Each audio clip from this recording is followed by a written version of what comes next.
Қайырлы күн, құрметті білім алушылар.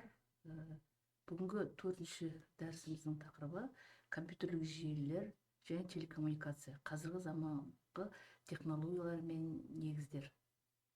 Компьютерлік жүйелі бүкіл компьютерлерді байланыстыратын желі болып есептеледі. Ол ғаламдық қолданушылардың мәлімдемесіне қарағанда, осы әлемде компьютерлік желілерді, яғни ол интернет арқылы таратылып болғандықтан, осы интернетті қолданушылардың саны күрт өсіп келе жатыр. Былтырғы 24-ші жылы болжам бойынша 5,5 миллиардқа адамның саны жетеді деп айтатын болсақ, қазіргі мезгілде ол одан да 5,6 миллиардтаған шамадан да асып, үлкен жетістіктерге қол жеткізудің мүмкіндігін беруде. Бұл желілердің бұндай өсім желілердің ауқымдығын көрсете алады. Ақпараттар жалпы осы негізгі желілердің де атқаратын мақсаты осы ақпараттар алмасу болып табылады ғой. Яғни бұл бизнес пен қоғамның негізгі тірегі болып есептеледі. Қазіргі заманда экономика, бизнес саласы қарқынды дамуына байланысты осы интернет қолданушылар, желінің қолданушылардың күннен күнге сұранысы артуда. Соған байланысты осы бүкіл қоғам мен бизнестің саласын жетілдіруде ақпарат алмасу және осы компьютерлік желілердің көмегімен жүзеге асырылады деп айта аламыз. Осы желілердің бірнеше түрлерін қарастыруымызға болады. Жергілікті желілер, LAN, қалалық желі, MAN, бір қаламен басқа да қала маңындағы аумақтарды қамтып, мысалға біздің университеттер мен ірі кәсіп орындардың арасындағы байланыстар, мысалға жергілікті желі, үйдегі, офистегі, ғимараттағы құрылғыларды байланысуы. Бұлардың да негізгі жоғарғы жылдамдықты көрсеткіштері болады да, қауіпсіздік жағына көп көңіл бөлінеді. WAN қашықтық желі, яғни ол ғаламдық интернет желісінің торабын құрайды. Оның аумағы өте үлкен және жылдамдығы да жоғары болып есептеледі. Одан кейін WLAN сымсыз жергілікті желілер, Wi-Fi технологиясы арқылы қазіргі мезгілде қолданып жүрген біздің желілі қызметтің бір түрі болып есептеледі. WAN бұл жеке желі, бір адамның құрылғылары арасындағы шағын ауқымды байланысты жүзеге асырады. VPN виртуальды жеке желі, қашықтағы пайдаланушыларды қауіпсіздік арқылы корпоративтік желіге қосады. Қанша бізде қашықтықтан байланысатын мүмкіндіктер бар, сол кезде осы VPN виртуальды жеке желінің де атқаратын қызметін ерекше атауымызға болады. Осы желілердің қызметі желі топологиялар арқылы жүзеге асады. Желі топологиясы компьютердегі желілердің құрылғыларын бір-бірімен байланыс жасайды, яғни оның физикалық, логикалық жағынан да көптеген мүмкіндіктер туғызады. Бірінші топология бұл шина. Барлық құрылғылар бір ортақ кабельге тізбекте қосылады. Суреттері көрсетілген, яғни бірінші суретте шина орнату оңай, бұлардың тығыздығы жоғарылағанда өнімділік төмендейді. Яғни бір ортақ кабельге тізбекте қосылғандықтан, олардың өнімділік жоғарылағанда кішкене нашарлау болады. Жұлдызша барлық схемасы көрсетілген, барлық құрылғылар ортақ хабқа, коммутаторға қосылады. Яғни барлық біздер қазір күнделікті пайдаланып жүрген қап бар, соларға орнатылады жұлдызша. Қарапайым бұлар басқару оңай болады. Орталық құрылғы істен шықса, бұл жерде енді бір-біріне байланысты болғандықтан, егерде орталық курулум истен чыгатын болса, желинин жұмыс жасамай калуу каупи көбүрөөк болот. Дагы бир түрү бул сакина. Әр құрылғы басқа құрылғылармен қосылып, шеңбер ретінде жүзеге асат. Бұлардың жылдамдығы тұрақты болады. Ал бір кемшілігі, егерде біреуі істен шығатын болса, қалған желілерде соның зардабын көруі мүмкін. Сондықтан бұл желілердің топологияның да жұмысын уақытында реттеп қадағалап отыру ұсынылады. Желілік архитектура және модельдер. Бұлар жұмыс жасау мүмкіндіктерін негізгі архитектуралық модель арқылы жүзеге асуын көрсетеді. Бұл жерде ASI моделі 7 деңгейлі құрылымды өрнектейді. Яғни бұл жерде өзінің құрылымына қарай физикалық, арналық, желілік, тасымалдау, сеанстық, ұсыну қолданбалы 7 деңгейлі құрылымнан тұратынын көрсетеді.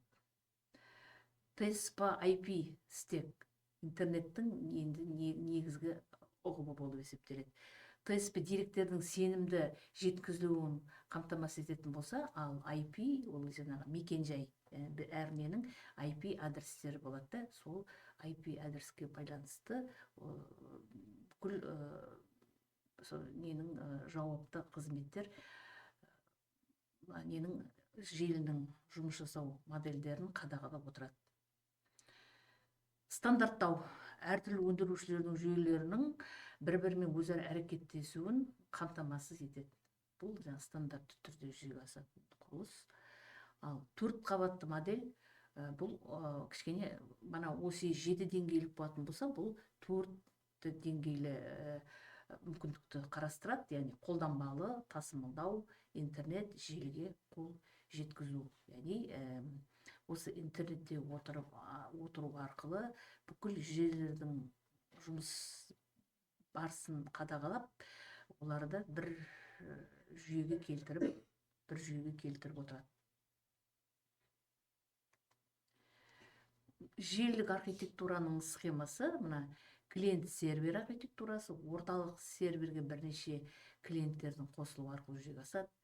Клиент ноутбук серверге сұраныс жіберу, клиент мобильді қолданба арқылы қосылады. Коммутатор, маршрутизаторлар трафиктерді бағыттап, және оларды қажетті орынға жеткізіп отырады. Сервер деректерді сақтап отырады. Үлкен жаңағы барлық орындарда үлкен серверлер болады. Серверлер сол осы мына архитектураның жұмысын жүзеге асырып отырады.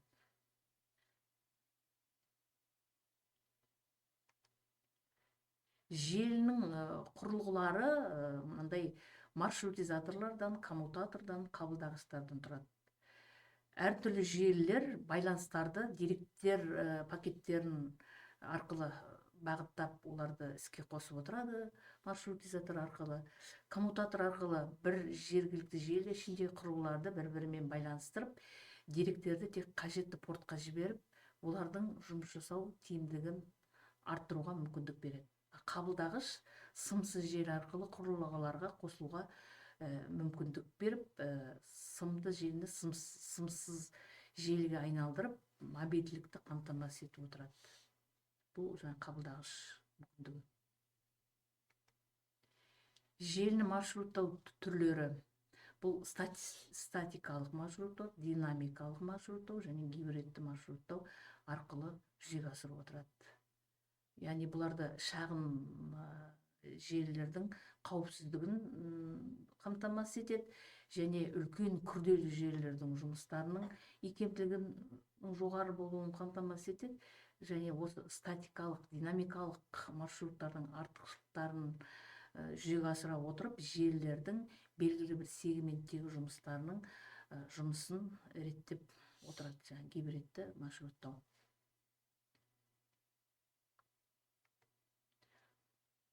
Жоғары жылдамдықты деректерді беру технологиялары бұл негізгі прогресс болып есептеледі. Дәстүрлі желілер, бастапқыда телефон желілері, аркылуу берилип, улардын жылдамдыктарына байланыштуу жумуштарды аткаруу мүмкүндүктөрүн берет. Ал XSDL технологиялары бул мыс сымдар аркылуу жогору жылдамдык сандык деректерди кабылдауга мүмкүндүк берет.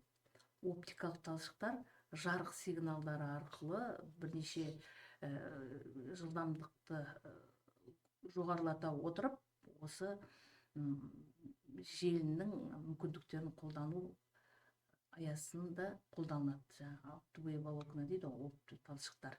Міне булардын да қазіргі мына коомдо аткаратын кызмети зор экени және осы деректердин жылдамдыгын арттыруу кезиндеги аткаратын жумуштарынын ерекше экенин көрсөтө алат. Қазіргі кезде осы телекоммуникациялык кубулуштардын көмөгү менен осы жумуштардын аткарылатынын билебиз. Бул телекоммуникациядагы жасалган жумуштар бул заманауи инновацияларды курайды. Бул жерде Wi-Fi, мисалы 5G модельдүү желиси, мобилдүү желиси.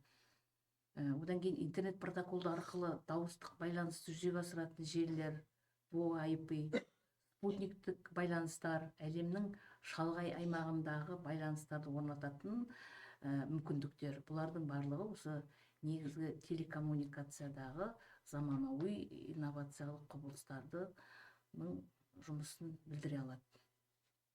Қазіргі мезгилде мына 4G'дин биздер мүмкүндүктөрүн пайдалансак, iri калаларда уже 5G'дин мүмкүндүктөрүн колдонууда.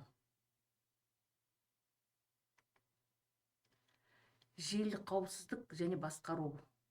Бұл желілік үш түрден тұрады. Желілік қауіпсіздік, деректерді қорғау, желілерді басқару.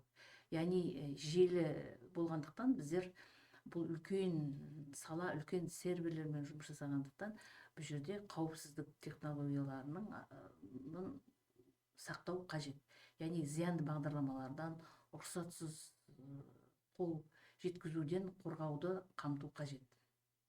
Кибер шабуылдар қазіргі мезгілде, желі болғандан қазіргі мезгілде бұл кибер қауіпсіздік мәселесі де үлкен бір қоғамдағы мәселе болып есептеледі.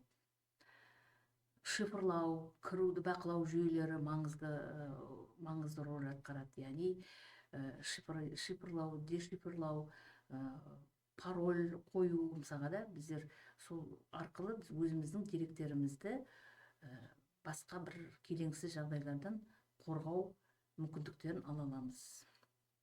Құпия ақпараттарды сақтау, деректерді мысалға қорғау үшін міндетті түрде резервтік көшірмелерді алып отыруы бір келеңсіз жағдай болып қалатын болса, олардың сол резервтік көшірмелермен жұмыс жасау мүмкіндігін қолдануымызға болады. Желілерді басқару, олардың үздіксіз жұмысын анықтау, бақылау және осы желілердің өнімділігін, тиімділігін, қандай бағытта жасалып жатқан жұмысын бақылап, басқарып отыру қажеттігі туындайды. Бұл желілердің де қолдану салалары көп. Мысалы, қашықтан жұмыс және білім, жоғары жылдамдықты желілер арасында географиялық шектеулер, сіз жұмыс жасау және онлайн сабақтарға қатысу, сіз бұл менің технологияның көмегін пайдаланбай мүмкін емес. Сондықтан ақылды қалалар және IoT, бана айтқан заттар интернеті, сенсорлы құрылғылар, көліктерді басқару мүмкіндіктері, бұлардың мысалы кейбір көліктерді қазіргі мезгілде мына қоғамның дамуына байланысты жүргізуші жоқ көліктерді мысалға басқару, осының бәрі осы технологиялардың қарқынды дамуының арқасында жүзеге асып отырған құбылыстар болып есептеледі. Телемедицина, желілер арқылы бүкіл консультациялар беру, онлайн консультацияларды қарастыру. Қазақстандағы желілік инфрақұрылымның дамуы. Қазақстан өзінің цифрлық әлеуетін арттыру мақсатында желілік инфрақұрылымға айтарлықтай инвестиция салуда. Қазіргі мезгілде осы жалпы цифрландыру саласы қарқынды дамуда.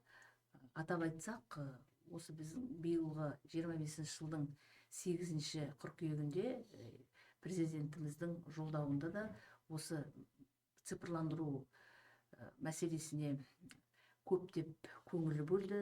Осы соңғы 3 жылдың ішінде Қазақстанды цифрландыру, цифрлық Қазақстанға айналдыру мәселелері және мына ұлттық цифрлық трансформацияларды көптеп қалыптастыру қызметтері осы жолданған және 4